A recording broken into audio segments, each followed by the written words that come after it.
Hello दोस्तों, मैं हूं आरती और आप सबके सामने फिर से हाजिर हूं हमारे क्लास मेरे गुरु चैनल पर। आई होप आप अच्छे से पढ़ रहे होंगे। आपको पता है मैं आती हूं और नए टॉपिक्स को लेकर के आती हूं। तो एक हमारा बहुत इंपॉर्टेंट टॉपिक है पिनाका के बारे में है। पिनाका क्या है, कैसे है, क्यों है, इसके बारे में अच्छे से डिस्कस करें, क्योंकि आपके एग्जाम में ऐसे क्वेश्चन बहुत ज़्यादा आते हैं कि कौन सा रॉकेट है, कहाँ से स्टार्ट हुआ है, क्यों इंपॉर्टेंट है। इसको हम अच्छे से देख लेते हैं। चलिए स्टार्ट करते हैं। ऐसा नहीं कि हम पहली बार इस टॉपिक को पढ़ रहे हैं, लगभग 2020 के आसपास ये टॉपिक चर्चा में बना हुआ है पिनाका रॉकेट के बारे में। पिनाका क्या है, क्यों है, कैसे है, क्यों इंपॉर्टेंट है हमारे लिए, अभी हाल में चर्चा में क्यों आया है, इसको हम देख लेंगे। ठीक है, देखो पहली बात तो अगर हम बात करें पिनाका, इसका नाम पिनाका ही क्यों रखा गया है, इसके नाम के पीछे भी एक बहुत अच्छी कहानी है।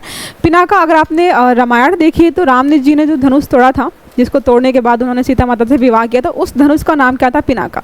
तो वहीं से इंस्पायर होकर के इसका नाम रखा गया है पिनाका। ठीक है, तो याद रखिएगा पिनाका क्यों रखा गया है, बाई चांस क्वेश्चन पूछ लिया तो यहाँ पे क्या है, Pinaka multi barrel rocket launcher. क्या लिखा हुआ है, मल्टी बैरल रॉकेट लॉन्चर। तो जो पिनाका है स्पेशली क्या है, जैसे आप धनुष देखते हो तो वहाँ पे धनुष का काम क्या होता है, तीर को मतलब दूसरी जगह छोड़ना, लॉन्च करना। तो यहाँ पे भी पिनाका का काम क्या है कि कितने ज़्यादा से ज़्यादा मिनिमम सेकंड्स में या मिनट्स में ये रॉकेट्स को है लॉन्च कर सकता है। ठीक है, तो इसकी हम कैपेसिटी भी देखेंगे कि 1 सेकंड में, 10 सेकंड में, 20 सेकंड में कितने रॉकेट्स ये लॉन्च कर सकता है। तो कहा था लगभग 48 सेकंड में ये 16 रॉकेट लॉन्च कर सकता है। 48 सेकंड मतलब क्या है, 1 मिनट भी नहीं है, उसके पहले ही की बात हो रही है कि 48 सेकंड में ये 16 रॉकेट लॉन्च कर सकता है। ठीक है, देखो यहाँ पे लिखा क्या हुआ है। अगर बात करें कि कहाँ से स्टार्ट हुआ है, किसने बनाया है, तो आपको पता है ज़्यादातर ऐसी चीज़ें जो होती है DRDO और इसरो मिलकर बनाते हैं। लेकिन हमारा डिफेंस का टॉपिक हो गया तो यहाँ पे क्या है, DRDO, जिसको हम हिंदी में बोलते हैं रक्षा अनुसंधान एवं विकास संगठन, इसने बनाया हुआ है शक्तिशाली हथियार पिनाका MK3। यहाँ पे है देखो MK3, 3 वेरिएंट्स हैं इसके, MK1, MK2 एंड MK3।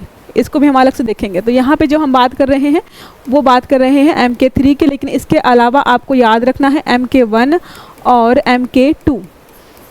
देखो इनमें जो ज़्यादा डिफरेंस नहीं होता, इसमें होता है मारक क्षमता की।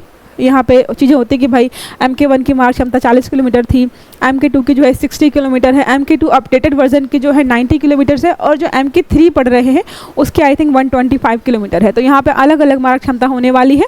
अगर देखो यहाँ पे है तो मल्टी बैरल मतलब समझाई रही एक बार में जो बहुत सारे रॉकेट्स को लॉन्च करने का काम करता है। अगर बात किया कि बनाया किसने है, क्योंकि किसी ने तो बनाया होगा, जिसके बारे में अगर हम पढ़ रहे हैं नाम किसी ने रखा है तो बनाया भी किसी ने होगा।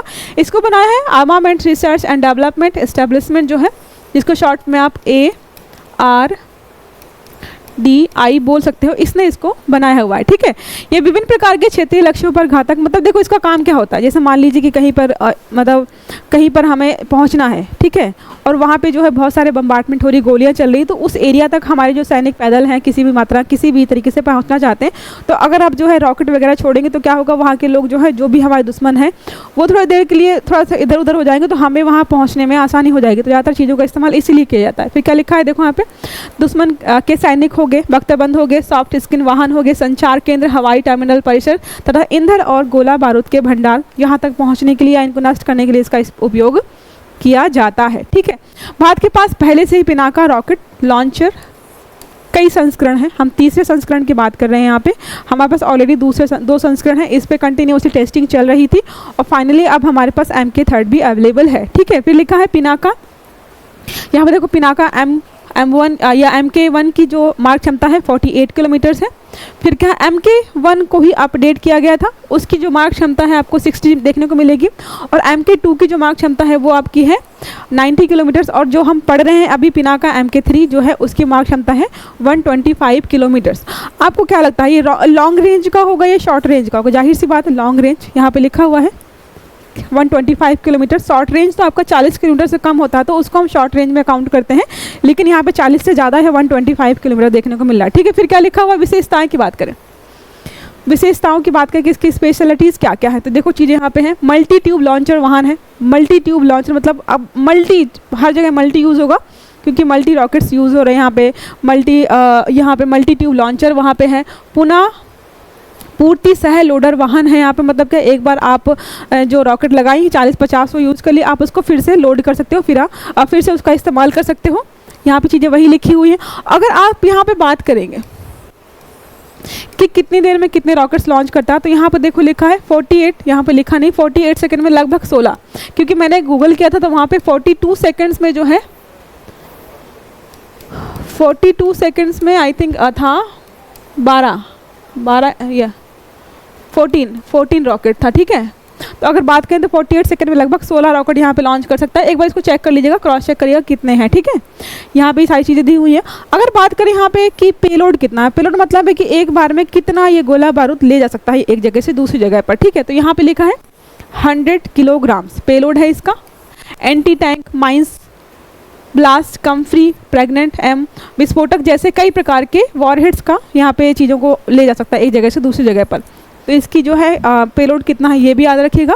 नेक्स्ट लिखा है यहाँ पे फायरिंग के समय लॉन्चर प्रणाली 4 हाइड्रोलिक रूप में संचालित आउट ट्रिगरों पर आधारित होती है। इसका मतलब क्या है? ट्रिगर्स मतलब है अलग, जैसे आप होता है ना रिमोट में ट्रिगर्स वगैरह होते हैं, वैसे यहाँ पे 4 तरीके के ट्रिगर्स वहाँ पे होते हैं। अलग अलग तरीके से आप वहाँ पे जैसे चाहो वैसा इस्तेमाल इसका कर सकते हो। फिर गतिशीलता के लिए प्रणाली टाटा होगा, टाटा ट्रक पर लगाई गई, ठीक है। टाटा ट्रक यहाँ पे यूज़ हो रहा है। अब ऐसे वैसे ट्रक नहीं है, आपको पता है जो बंकर्स वगैरह होते हैं अच्छे खासे होते हैं, तो उनको यहाँ पे यूज़ किया गया है। अब इतना पेलोड 100 मतलब 100 kg का यहाँ पे पेलोड लेके जाया जा रहा है, तो जाहिर सी बात है अच्छे खासे ट्रक वगैरह का इस्तेमाल किया जाएगा ताकि इसको अच्छे से एक जगह से दूसरी जगह ले जाया जा सके। तो ये हमारा सारा हो गया इसके बारे में, ठीक है। अगर बात करें रॉकेट्स वगैरह की या फिर तोप, जिसको पहले हम तोप बोलते थे, अब यहाँ पे रॉकेट बोल रहे हैं। थोड़ा हिंदी और इंग्लिश का ही डिफरेंस है यहाँ पे कि सबसे ज़्यादा तोप कहाँ पे इस्तेमाल हुए। तो जो सबसे ज़्यादा तोप वगैरह इस्तेमाल हुए तो हमारे मुग़ल शासकों ने सबसे ज़्यादा तोप इस्तेमाल किए हैं। हैदराबाद के निज़ाम वगैरह ने भी इस्तेमाल किए हैं और जम्मू कश्मीर के कुछ शासकों ने भी इस्तेमाल किए हैं। जो ज़्यादा चर्चा में था, जो बाबर ने इस्तेमाल की थी तोपों का, वहाँ पर ज़्यादा चर्चा में आया था क्योंकि उसने जो जीत हासिल की थी उसके लिए उसको बहुत ज़्यादा जाना जाता है। उस टाइम उन्होंने अच्छी क्वालिटी के भी तोप इस्तेमाल किए थे, ठीक है। तो ये हमारा हो गया इसके बारे में। इसका मतलब ये है कि भाई तोप ऐसी बात नहीं है कि हम आज पढ़ रहे हैं तो आज ही बनाए गए हैं, नहीं, पहले ही मौजूद थे। जैसे पिनाका आपको ऑलरेडी बताया मैंने कि पिनाका जो है नाम अलग नया नहीं है, नाम पुराना है, सिर्फ क्या है टेक्नोलॉजी उसकी नई है। तो ये हमारा हो गया सारा इस टॉपिक के बारे में, ठीक है दोस्तों। इस टॉपिक को हम ये भी खत्म करते हैं। आई होप आपको समझ में आया होगा। अगर वीडियो अच्छा लगा हो तो लाइक करिएगा, चैनल को सब्सक्राइब करिएगा और आने वाले सारे वीडियोस आपको टाइम से मिले इसके लिए बेल आइकन जरूर दबाइएगा। अच्छे से पढ़िएगा, अपना ख्याल रखिएगा। Have a good day, thank you.